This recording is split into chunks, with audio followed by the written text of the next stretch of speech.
තුරුණු සිතට පහන් එළිය ඔබ වෙත ගෙනීමේ බැතිබර දායකත්වය නිලේකා ජුවලරි මාතර වැලිගම ගාල්ල නුගේගොඩ සහ Kiribathgoda. නිලේකා jewellery සුන්දරත්වයට ආකර්ශනීය නිමාවන් Matara Weligama Galle Nugegoda Kiribathgoda Kurunegala. නිලේකා jewellery රනින් raw සරසන්නට සැරසින්න ජීවිතයේ ස්වර්ණමය සිතුවිලි රනින් හැඩ ගන්වන්න විශ්වාසය හා බැඳුණු සාධාරණ මිල සමකින් නිලේකා ජුවලරි.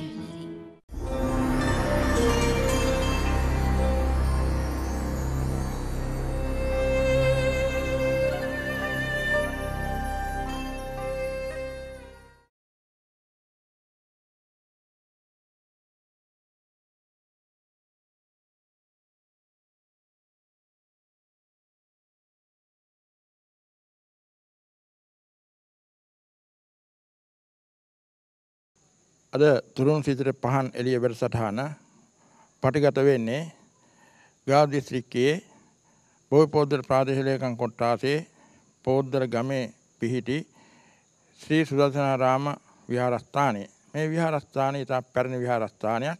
විහාරස්ථානයේ අංග සම්පූර්ණයි. විහාර මන්දිරය, චෛත්‍යරාජයන් වහන්සේ, බෝධිරාජයන් වහන්සේ, ඒ වගේම සුවිශාල ධර්මශාලා මන්දිරය මෙවන් යුක්තයි. ඒ වගේම ආවාස ගෘහය ඒ පැත්තෙන් තියෙන අංග සම්පූර්ණ විහාරස්ථානයක්.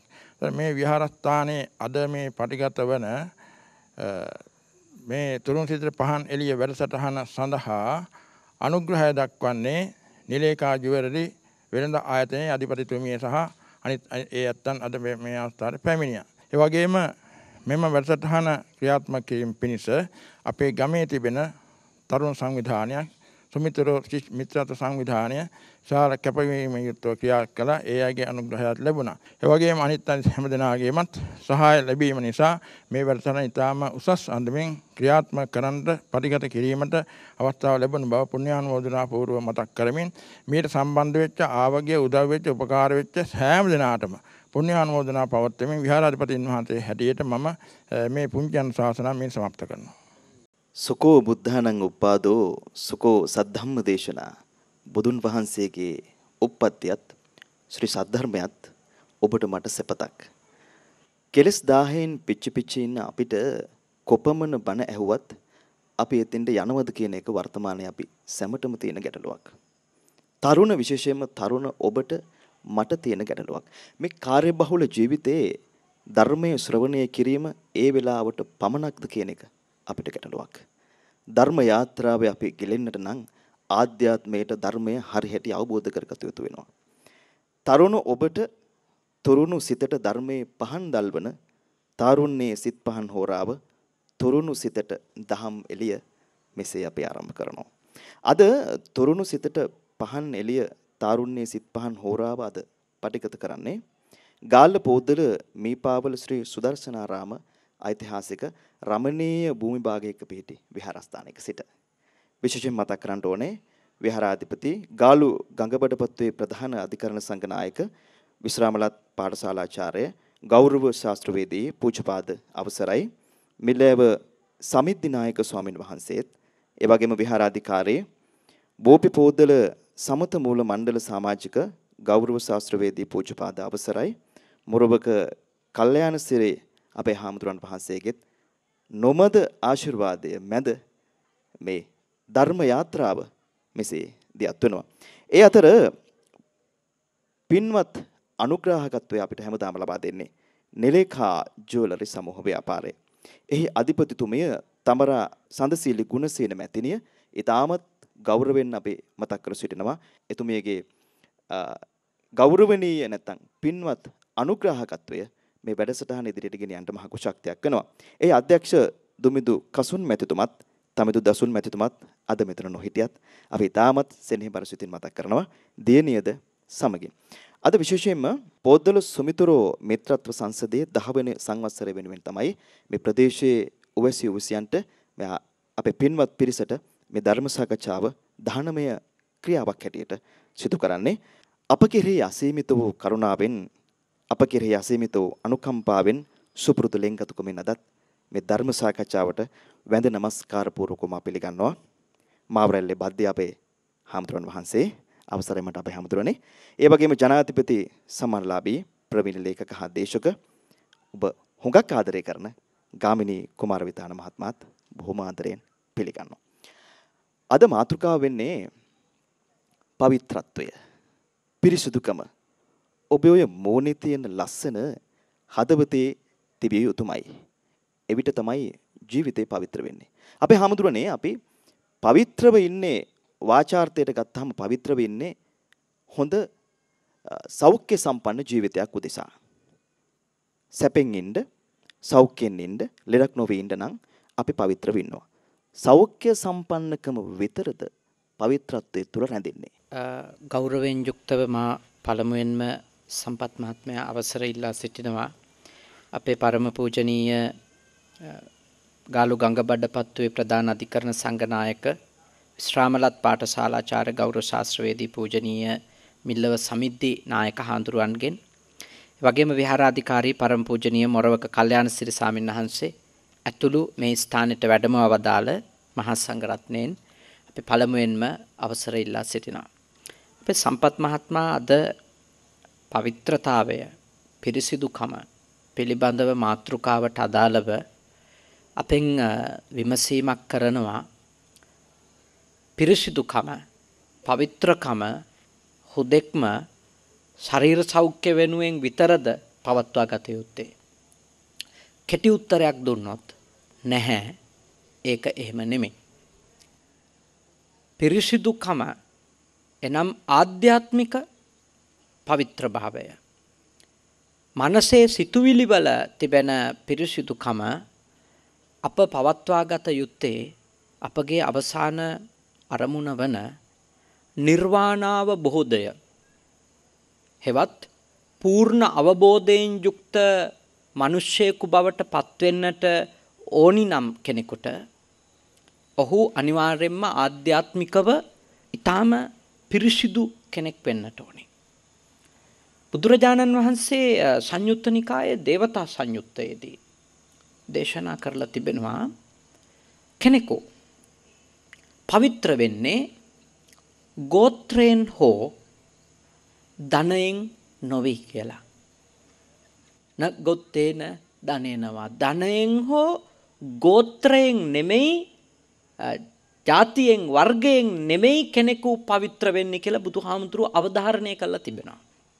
ඒ අතරම අපේ ගාමිණී මහත්තයා බුදුරජාණන් වහන්සේ කෙනෙකුට පවිත්‍ර වෙන්න, පිරිසිදු වෙන්න ඕනි නම් ඒ සඳහා ක්‍රමෝපායන් කීපයක් යෝජනා කරලා තියෙනවා.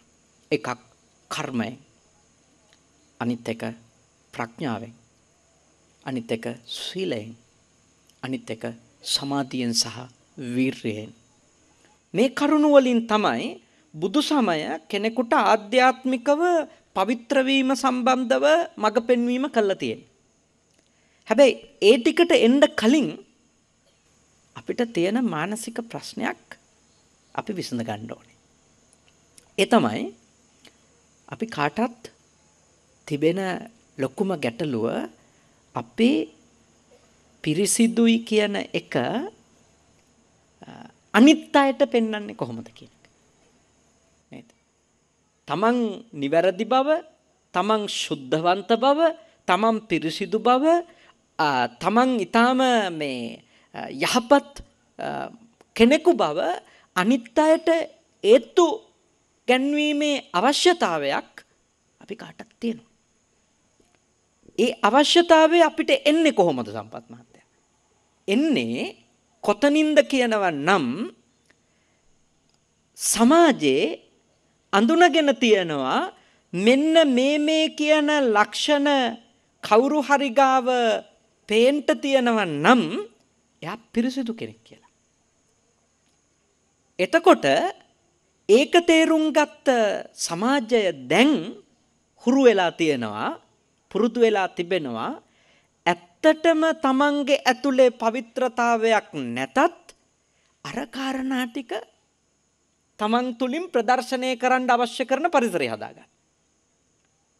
දැන් එහෙම මුදල් වියදම් කරලා ඒ පරිසරය තමන්ගෙන් ප්‍රදර්ශනය කරන එක මේ කාලේ හරි පහසුයි. හරිම පහසු දෙයක් මේ කාලේ තමන් පිරිසිදුයි කියලා අනිත් අයට පෙන්නන එක. තමන් සුද්ධවන්තයෙක් කියලා පෙන්නන එක. ඒක පහසු වැඩක්. දැන් එතකොට තව පිරිසකට එනවා ප්‍රශ්නයක්. අරයා පෙන්නන විදියට මට පෙන්න ගන්න තරම් ශක්තියක් නැහනේ. මං කොහොමද පෙන්වන්නේ ඒක? නේද? මට මිනිස්සු සුද්ධවන්තයෙක් විදියට සලකන්නේ නැහනේ. අරයට වගේ. හැබැයි එයා දන්නවා අරයා යහපත් විදියට නෙමෙයි. සමාජයේ සුද්ධවන්තයෙක් විදියට එළියට පෙන්නුවට එයා ඇත්තට යහපත් නැහැ කියලා. දැන් මෙන්න මේ අසහනය නිසා අද මිනිස්සු තමන් පිරිසිදු බව පෙන්වන්න වැරදි ක්‍රමෝපායන්ගෙන් ආමිෂ වැඩපිළිවෙළවල් වැඩිපුර පවත්වනවා. අපේ හාමුදුරනේ මම සරලව ප්‍රවේශයක් ගන්න ඔබ වහන්සේ කියපු කතාවට. මං හරිද අපේ හාමුදුරනේ? ලෝකෙට පරකාසේ ගෙදෙට්ට මරගාතේ. ඔව්. එතකොට හක්කි බුදුරැස් බොක්කේ දඩමස්. මං හරිද අපේ හාමුදුරනේ? එතකොට ඒ පවිත්‍රත්වය තුල අපි කොහාටද අපේ හාමුදුරනේ යන්නේ? ඔයතන විශාල ප්‍රශ්නයක් තියෙනවා. ඒකෙදි අපි තේරුම් ගන්න ඕනි දේ තමයි සම්පත් මහත්තයා. අපි වටහා ගන්න ඕනේ මේ අපේ පිරිසිදුකම කියන එක ඒක අනිත් අයට පෙන්වන්න ඕනි එකක් නෙවෙයි කියන එක. ඉස්සෙල්ලම අපි තේරුම් ගන්න ඕනි තමන් පිරිසිදුයි කියන එක අනිත් මිනිස්සුන්ට ප්‍රදර්ශනය කරන්න අවශ්‍ය එකක් නෙවෙයි. බුද්ධ ධර්මයේ කොතනකවත් තමන්ගේ පිරිසිදු භාවය තමන්ගේ ශුද්ධවන්ත භාවය අනිත් අයට ප්‍රදර්ශනය කිරීම තමන්ගේ අරමුණට අදාළව වැදගත්ම කාරණය ලෙස පිළි අරගෙන නැහැ. හැබැයි යම්කිසි තලයකට තමන් ආවට පස්සේ තමන්ගේ යම් යම් කොටස් පිරිසිදුයි කියලා අනිත් අය දැනගෙන ඉඳීම ඒ ගත්තු ජයග්‍රහණයේ ඊළඟ ප්‍රතිඵලයට විශාල බලපෑමක් කරනවා. මම ඒකට උදාහරණයක් කියන්නම්. අපි කල්පනා කළොත් ඇයි ගෞතම බුදුහාමුදුරුවෝ බුද්ධත්වයට පෙර තව්තිසා දිව්‍ය ලෝකයේ වැඩ ඉඳිද්දී එතුමන් පස්මහ බැලුම් බලන්නේ ඇයි? පස්මහ බැලුම් බලන්නේ ඇයි? පිරිසිදු දේශයක් නේද? රටක් කුලයක් අම්මා කෙනෙක් නේද? මේ පංචවිධ කාරණා කාලය දීපය දේශයේ කුලයේ මව කියන මේ කාරණා බලන්නේ ඇයි? බුදු වෙන්න නෙමෙයි. මේවා බුදු වෙන්න ඕනේ නැහැ. මේක ඕන වෙන්නේ බුදු වුණාට පස්සේ උන්වහන්සේගේ දෙවෙනි වැඩපිළිවෙලට. මොකද්ද? මුත්තෝහං මෝචයේ පරේ. අනිත් අය දුකින් නිදහස් කරගන්න උන්වහන්සේ ආධ්‍යාත්මික ගුරුවරයෙක් විදියට මඟ පෙන්වන්න යද්දී වහාම තත්කාලීන සමාජය උන්වහන්සේගේ කුලයේ පවිත්‍රත්වය හොයනවා. එහින තමයි පිරිසුදු කුලයක් හෙව්වේ. උන්වහන්සේ ඉපදෙන කාලය ඒකට වැදගත්. ඒ හින්දා සම්පත් මහත්තයා අපි වටහා ගන්න ඕනේ දේ අපගේ ආධ්‍යාත්මික අරමුණ ජයග්‍රහණය කිරීම සඳහා අපගේ පවිත්‍රතාවය අප දැනුවත් වුණාම හොඳටම ඇති. හැබැයි අපිට එතනින් එහාටත් ගිහිල්ලා සමාජය වෙනුවෙනුත් අපි ලැබපු අවබෝධයෙන් යමක් කරන්න ඕන නම් අන්න එතෙන්දි නම් අර එළියට පේන ටික යම් කිසි ආකාරයක බලපෑමක් සිද්ධ කරනවා. හොඳයි අපේ හැමදෙරෝනේ. ගාමිණී මහත්මයා දැන් ඔබතුමන් සාහිත්‍යදරයෙක් පොතපත ලියන ඒ වගේම රට වටේ බොහෝ දෙනෙකුට දේශන පවත්වන සාහිත්‍යදරයෙක් කියලා කියමුකෝ. සාහිත්‍යමය පැත්තෙන් මට මේකට උත්තරයක් දෙන්නකෝ. සාහිත්‍යයේ වගකීම හා කාර්යභාරය වෙන්නේ විනෝදය, සුචරිතෝපදේශය, සමාජ සංශෝධනය සහ ජීවිත යථාර්ථය ග්‍රහණය කර ගැඹුරු පරිඥානයක් ඇති කිරීම. නම් අපිට සාහිත්‍යයෙන් බුද්ධ ධර්මයේ පැත්තෙන් අපි තියමු. සාහිත්‍යයෙන් අපිට පවිත්‍රතාවය වෙනුවෙන් මීට වඩා යමක් කරන්න පුළුවන්ද? සහ සාහිත්‍ය තුල පවිත්‍රතාවය ගැන කතා කරන්නේ කොහොමද? ගෞරවනීය මිල්ලව සමිද්දී නායක හමුදුරන් වහන්සේ, මොරවක කල්‍යාණ සිරි නායක හමුදුරන් වහන්සේ, ප්‍රමුඛ ගෞරවනීය මහා සංඝරත්නයන් අවසරයි. ශාස්ත්‍රපති මාවරලේ බද්දිය අපේ හාමුදුරන් වහන්සේකින් දෙපා නමද අවසර පතනවා.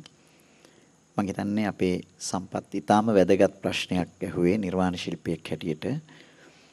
සකල විද ලෝකයට සුවසෙත උදා කරපු නිර්මාණ සද් නිර්මාණ කලා හෝ වේවා විද්‍යාව හෝ වේවා වෙනත් නිර්මාණ වේවා බිහි කිරීමේදී මුල් වෙලා තියෙන්නේ මනස. ඒ වගේමයි නොකිලිටි පවිත්‍ර මනස.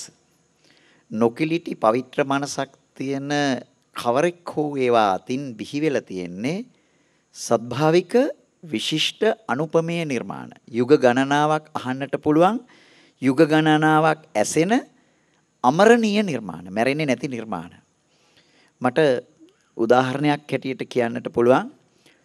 දැන් බංග්ලාදේශයේ හරි ಜಾති වාත්සල්‍යයක් තියෙන රටක් බෙන්ගාලේ. අපේ හැමදෙරෝනේ දරුවෝ නින්දට යනකොට විශේෂයෙන්ම පුතාලා ශුද්ධෝසි තථා බුද්ධෝසි තථා කියලා දරුවන්ට ඇහෙන්න සජ්ජායනා කරනවා අම්මලා, විශේෂයෙන් පුතුන්ට. ශුද්ධෝසි තථා බුද්ධෝසි තථා කියලා කියන්නේ පුතුනි ඔබ නිර්මලයි පවිත්‍රයි, පුතුනි ඔබ ප්‍රබුද්ධයි. ඔක තමයි අහන්නේ.